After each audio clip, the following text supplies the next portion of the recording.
శ్రీకృష్ణ పరబ్రహ్మణే నమః. భాగవతం మొదలుగట్టాలి శీర్షికలో ఈరోజు భరతుని వృత్తాంతం మీకు కొంతవరకు చెప్పడానికి ప్రయత్నం చేస్తాను. ఈ భరతుడు ఋషభుడు అనేటువంటి సాక్షాత్తు శ్రీ మహావిష్ణువు యొక్క అవతారమైన ఋషభుడు యొక్క సంతానం. మరి ఈయన కూడా చాలా ఎన్నో జ్ఞానం బాగా ఆ తండ్రి వల్లనే పొందాడండి. ఈ భరతుడు ధరాతలంబు కడకను పరిపాలించుచు దారుణీశ్వర చంద్రునకు విశ్వరూపునకు సంజాతుండై నిర్భర సంబిల్లు పంచజని పేర గలుగు కాంతామణిని పెళ్ళియాడను. పంచజని అనేటువంటి ఒక ఆవిడని పెళ్లి చేసుకున్నాడండి. ఆమెకి కొంత సంతానం అండి. ఎంతమంది అంటే వాళ్ళు సుమతి, రాష్ట్రబుక్, సుదర్శన, ఆదరణ, ధ్రువకేతు అనేటువంటి 5 ఈయనకి సంతానం కలిగారటండి. అజనాభం అనేటువంటి భాగాన్ని ఆ తండ్రి ఇచ్చాడు. వాళ్ళు 9 మందికి 9 భాగాలు ఇచ్చాడు. అందుట్లో అజనాభం అనేటువంటి భాగాన్ని ఈ భరతుడు స్వీకరించి దీని తర్వాత విస్తరింపజేసి దీనికి ఇతని కాలం తర్వాత నుంచి దీనికి భారతవర్షం అనేటువంటి అంతకుముందు దీని పేరు అజనాభం. భరతుడు పరిపాలించిన తర్వాత దీనికి భారతవర్షము అనేటువంటి పేరు వచ్చింది.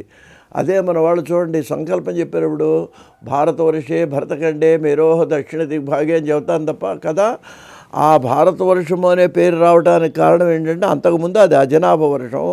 భరతుడు పరిపాలించడం వలన భారతవర్షం అయింది.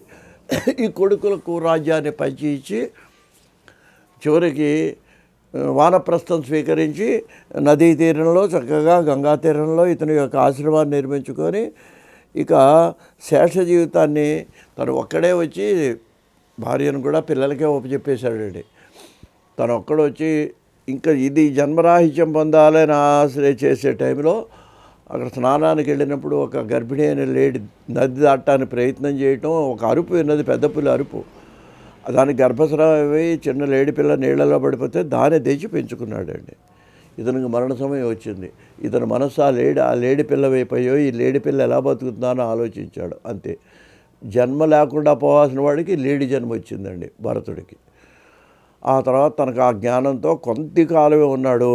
ఆ తర్వాత మళ్ళీ 3వ జన్మ. ఎందుకంటే మనకు పుణ్యపాపాలకి మానవ జన్మ పోవాలి అంటే మళ్ళీ మానవ జన్మకే రావాలండి. ఇతర జన్మల్లో మనకు మోక్షం తొందరగా రావటం కష్టం. అందువల్ల మళ్ళీ ఇతను 3వ జన్మలో మోక్షాన్ని పొందాడు. ఆ 3వ జన్మ ఏంటంటే మళ్ళీ దాని పేరు కూడా అతని పేరు కూడా మళ్ళీ భరతుడే. ఆ లేడీ నుంచి మళ్ళీ భరతుడిగా పుట్టాడు. పుట్టినప్పుడు ఈ తడవ అందరూ జడభరతుడు అనేవాటండి. అంటే ఏంటన్నమాట, ఎక్కడ ఏమీ పట్టించుకునేవాడు కాదండి. ఎవరన్నా పెడితే తినేవాడు, లేకపోతే అలా అడవిలో తిరుగుతుండేవాడు. ఒకసారి వృషలరాజు అని ఆయన బలిద్దామని ఎత్తుకుతుంటే ఈయన దొరికేట. ఈయన తీసుకెళ్ళారట కాళికాదేవిని బలిద్దామని. ఆవిడ ఆగ్రహించి ఇతను చాలా ధర్మాత్ముడు, ఈయన తెచ్చారేంటి, అప్పటికే 87-90 వచ్చినాయి ఈయనకి. ఈయన్ని తిట్టి కాళికాదేవి ఆగ్రహంలో ఎప్పుడూ మాట్లాడిన ఆవిడ కసిరేటప్పటికి వీళ్ళు ఆయన వదిలేశారు. ఆ తర్వాత ఒక రాజుగారు పల్లకి మోసుకెడుతున్నారు 4. అందుట్లో ఒకటి కాలు నొప్పిగా ఉండి ఇతను కనపడితే ఈ భరతుడిని పిలిచారట. నేను కొంచెం పల్లకి మోస్తాడు, మోస్తాను అన్నాడు. ఇంక ఎవరే పని చెబితే ఆ పని చేసేవాడిని. జడభరతుడు ఈ జన్మ. ఈ జడభరతుడుగా ఉన్నటువంటి సందర్భంలో ఆ పల్లకి కొంచెం అలవాటు లేక ఎగుడు దిగుడు అవుతుంటే రాజుగారు అన్నారట.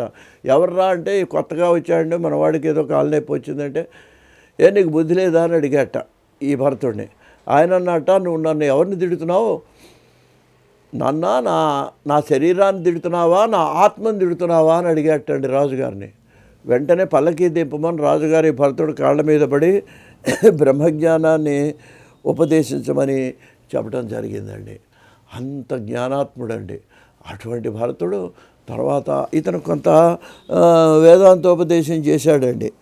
ఏది అక్కడ ఉండేటువంటి అసలు ఏ విధంగా జ్ఞానం పొందాలి ఏమిటి విషయాలన్నీ ఆయనకి చెప్పినటువంటి వాడే.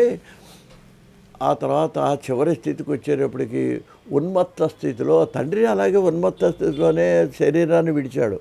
ఈ జడభర్తుడు కూడా శరీరం మీద బట్టలు ఉన్నాయో లేదో తెలియదు, ఎక్కడో మట్టిలో దొల్లటం, ఎవరైనా ఏదైనా పెడితే తింటాం, లేకపోతే ఆ విధంగా భగవంతుడి యందు తన యొక్క ఆత్మను పరమాత్మ యందు లగ్నం చేసి చివరికి ప్రాణత్యాగం చేసి జన్మరాహిత్యాన్ని పొందడం జరిగిందండి.